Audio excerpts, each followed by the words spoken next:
We talk about the giving providers the opportunity that parents have to give providers permission to talk about their child's prognosis with them. So, because I know sometimes doctors and nurses and social workers may be reluctant because they think the parent can't handle it or doesn't want to talk about it, or the child can't handle it or doesn't want to talk about it, and that parents can, if they're up for it, can prompt the provider to go there with them by giving them an invitation, giving them permission. Can you talk a little bit about that, what you've seen and how you think about that permission? Do you frame it even like that? I haven't thought about it precisely like that. There's certainly, I think what you would talk about, I mean, what you would mean by permission would be if the parent asked, is my child going to make it? Or something that brought the subject into the conversation. Or, I'm really worried, should I be? I mean, even something like that is I would see as an opening for the provider to go into more details about what the child's prognosis is likely to be.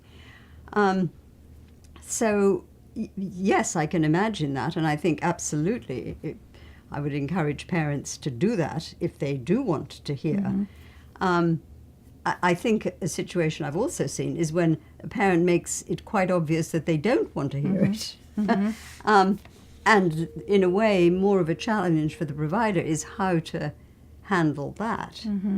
And I think that parents do have very different ways, but complicated ways of processing awful news. And I remember one parent who said to me, I think Dr. So-and-so doesn't understand, I understand. She said, I only need to be told once that my child is going to die. I don't need to be told many times. And what was happening, which I sort of realized, was that because she was giving the message she didn't want to talk about it, the doctor was feeling that she didn't understand and so felt he had to keep on repeating it. And she found that pretty painful. But I said, perhaps you could tell him that. And I'm not sure whether she did or not, but the dilemma can come up in many different forms. And I also have observed very much that a parent can appear to acknowledge it at one moment and then appear to be thinking of something else, the child going back to college or something that may not be realistic at all. But it's sort of how I always would see that was as a way that the parent had of almost allowing herself to continue to be with her child in the way that she wanted to be. And it's not the same as denial, because it would go back and forth. Sometimes it could be denial, and that is more problematic. I mean, and I also had parents say to me, well, the doctor kept telling me that he was going to die. I just didn't believe them afterwards. So I do think there is a range of reactions, and that the obvious reaction, I mean, the surface reaction may not really be what is going on. So to be a little bit careful about how far you push when you're not quite sure what's behind it. Yeah. You were talking about how parents can compartmentalize, the different responses parents can have to a life-threatening diagnosis for their child. And one of the ones you said is, you only need to be told only once that your child is going to die. It's not something that you forget. Another one that you say is parents, I don't want to be so sad that I cannot enjoy whatever time I have left with him.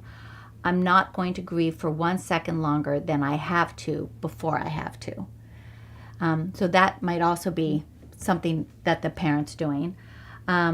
Another thing you've heard parents say is, once I start crying, I'm afraid I won't be able to stop.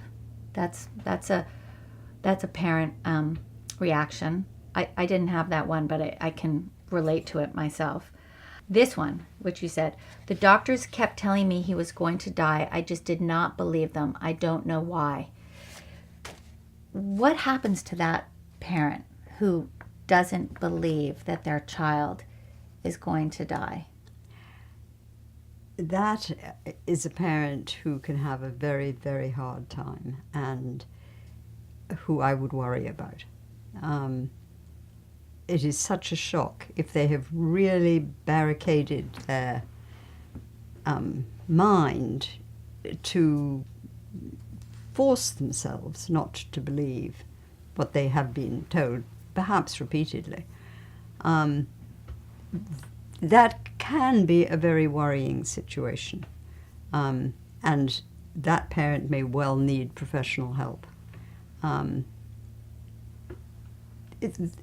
But I have also seen parents who have, on the surface, appeared not to believe that their child is going to die, and who have said things like, "God will not let my child die." Then, when the child does die, then say to themselves, "It was God's will that my child was going to die, and perhaps there's a purpose to it." So, and you don't know in advance, you don't know what reaction that parent is going to have. Maybe they will find some things afterwards that will comfort themselves. I had another parent who did appear to be denying that her child was going to die. And then when she did die, appeared to be coping, was obviously incredibly upset, but not more than most parents would be. And she said to me about a month later, not saying why she didn't believe that her child was going to die, or that she hadn't, but that she said, what I couldn't have stood was my daughter being afraid. And she thought that if her daughter had any idea that she was going to die, that she would have been afraid, and she didn't want her to be. And that was the sort of.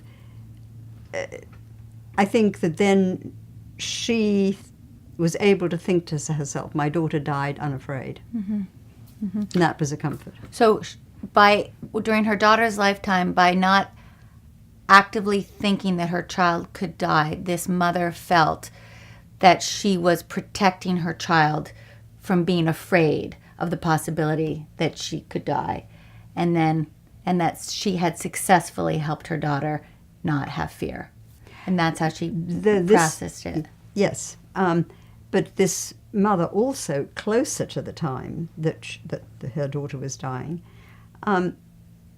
was actually beginning to reconnect with other parents whose child had died. And she'd say, "Oh, well, I just talked to so-and-so." So in a way, she was indirectly preparing herself, but not in any very obvious way. I mean, I suppose that is fairly obvious, but not in any direct way. This really stood out with me. You wrote that to a parent, "You may worry that you are giving up by acknowledging your child's prognosis, but acknowledging is very different than giving up."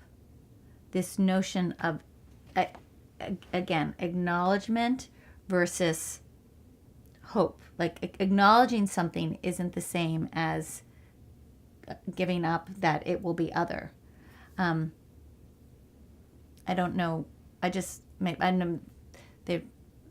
isn't a question. I'm just I just love that. Acknowledging your child's prognosis is very different than giving up on the possibility that your child could get well. If there is that possibility that your child could get well. That goes into that prognosis piece.